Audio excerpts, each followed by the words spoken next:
तो दोस्तों दूसरे टेस्ट मुकाबले को दूसरे ही दिन जीतकर भारतीय टीम ने रचा इतिहास। तो जय हिंद दोस्तों। तो दोस्तों स्वागत है आपका एक बार और हमारे चैनल में।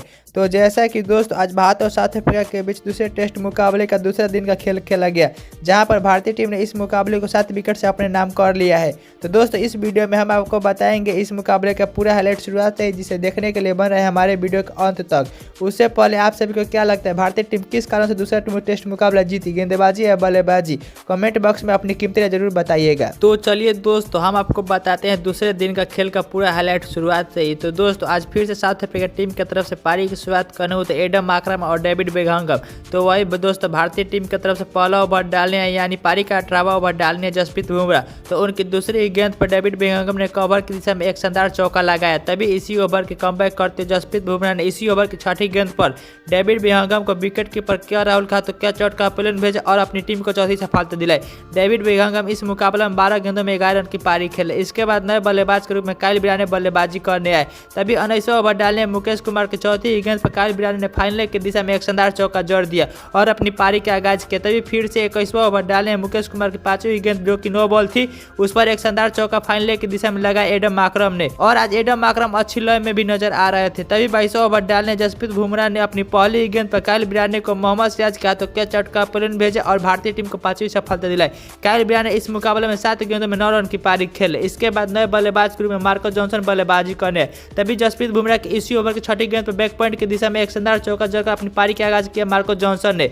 इसके बाद 23वां ओवर डालने मुकेश कुमार की तीसरी ही गेंद पर फाइन मिड ऑन की दिशा में एक शानदार चौका जरा और अपना अर्थ तक पूरा कर लिया एडम मार्करम ने। और आज ठीक कर बल्लेबाजी कर रहे थे एडम मार्करम। तो इसके बाद फिर से भारतीय टीम की तरफ से 24वां ओवर डालने जसप्रीत बुमराह की चौथी गेंद पर मार्को जॉनसन ने ड्राइव के जरिए एक शानदार चौका लगाया। तभी अगली गेंद पर कमबैक करते हुए जसप्रीत बुमराह ने मार्को जॉनसन को अपने यहाँ तो क्या चोट कर पेलन भेजा और अपनी टीम को छठी सफलता दिलाई। मार्को जॉनसन इस मुकाबले में 9 गेंदों में 11 रन की पारी खेले। इसके बाद नए बल्लेबाज के रूप में केशव महाराज बल्लेबाजी करने हैं।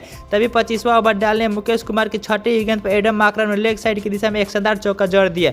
तभी 26वां ओवर डालने है जसप्रीत बुमराह की अपनी दूसरी गेंद पर केशव महाराज को श्रेष्ठ एयर का तो क्या चोट का पेलन भेजा और अपनी टीम को 7वीं सफलता दिलाई। केशव महाराज इस मुकाबले में 4 गेंदों में 3 रन की पारी खेले। इसके बाद नए बल्लेबाज के रूप में कगिसो रबाडा बल्लेबाजी करने। तभी 27वां ओवर डालने मोहम्मद सिराज के एक ही ओवर में 2 शानदार चौका लगाया एडम मार्करम ने। और आज एडम मार्करम खतरनाक रूप में नजर आ रहे थे। इसके बाद भारत की तरफ से 29वां ओवर डालने प्रसिद्ध कृष्णा की दूसरी गेंद पर चौका, तीसरी गेंद पर छक्का। तो फिर इसी ओवर की 5वीं गेंद पर एक शानदार छक्का लगाया एडम मार्करम ने। तो फिर इसी ओवर की छठी गेंद पर एक बेहतरीन मिड विकेट की दिशा में एक शानदार छक्का लगाया फिर से एडम मार्करम ने।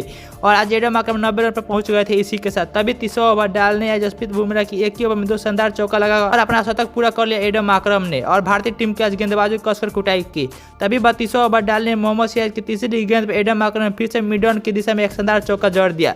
तभी अगली ही गेंद पर कमबैक करते हुए मोहम्मद सिराज ने अपनी अगली ही गेंद पर एडम मार्करम को, जो कि आज अच्छी लय में नजर आ रहे थे, उन्हें रोहित शर्मा के हाथों के चोट का पेलन भेजा और अपनी टीम को 8वीं सफलता दिलाई। एडम मार्करम इस मुकाबले में 103 गेंदों में 106 रन की पारी खेले। इसके बाद नए बल्लेबाज के रूप में नंड्रे बर्गर बल्लेबाजी करने। तभी 33वां ओवर डालने जब प्रसिद्ध कृष्णा की पहली गेंद पर कगिसो रबाडा को रोहित शर्मा के हाथों के चोट का पेलन भेजा और भारतीय टीम को 9वीं सफलता दिलाई। कगिसो रबाडा इस मुकाबले में 12 गेंदों में 2 रन की पारी खेले। इसके बाद नए बल्लेबाज के रूप में लुंगी निगडी बल्लेबाजी करने, यानी साउथ अफ्रीका का लास्ट बल्लेबाज बल्लेबाजी करने आया। तभी फिर से 35वां ओवर डालने प्रसिद्ध कृष्णा की 5वीं गेंद पर कट के द्वारा एक शानदार चौका लगाया नंड्रे बर्गर ने। तभी 37वां ओवर डालने फिर से जसप्रीत बुमराह ने अपनी 5वीं गेंद पर लुंगी निगडी को यशस्वी जायसवाल का तो क्या चोट का पेलन भेजा और साउथ अफ्रीका टीम को मात्र 176 रनों पर ऑल आउट कर दिया। तो वही दोस्तों साउथ अफ्रीका टीम की तरफ से सर्वाधिक रन 106 रन एडम मार्करम ने बनाए। भारतीय टीम की तरफ से वही सर्वाधिक विकेट जसप्रीत बुमराह ने लिया 6 विकेट। तो चलिए दोस्तों जसप्रीत बुमराह के हाथों 6 सफलता लगी, मुकेश कुमार के हाथों 2 सफलता, तो वही मोहम्मद सिराज और प्रसिद्ध कृष्णा के हाथों 1-1 सफलता मिली। तो वही दोस्तों अब भारतीय टीम की तरफ से दूसरी इनिंग में जीत के लिए 79 रन की जरूरत थी। तो वही दोस्तों भारतीय टीम की तरफ से पारी के शुरुआत रोहित शर्मा और यशस्वी जायसवाल। तो वही दोस्तों साउथ अफ्रीका टीम की तरफ से पहला ओवर डालने का कगिसो रबाडा, तो उनकी एक ही ओवर में 2 शानदार चौका लगाया यशस्वी जायसवाल ने। तो दोस्तों इसके बाद फिर से दूसरा ओवर डालने नंड्रे बर्गर की चौथी गेंद पर कवर की दिशा में एक शानदार चौका लगाया यशस्वी जायसवाल ने। और आज यशस्वी जायसवाल अच्छी लय में नजर आ रहे थे। तभी इसके बाद फिर से तीसरा ओवर डालने कगिसो रबाडा की चौथी गेंद पर यानी यशस्वी जायसवाल ने पॉइंट की दिशा में एक शानदार चौका लगा दिया। और आज यशस्वी जायसवाल साउथ अफ्रीका गेंदबाजों को कसकर कुटाई कर रहे थे। इसके बाद फिर से चौथा ओवर डालने नंड्रे बर्गर की पहली गेंद पर पॉइंट की दिशा में एक शानदार चौका लगाया फिर से यशस्वी जायसवाल ने।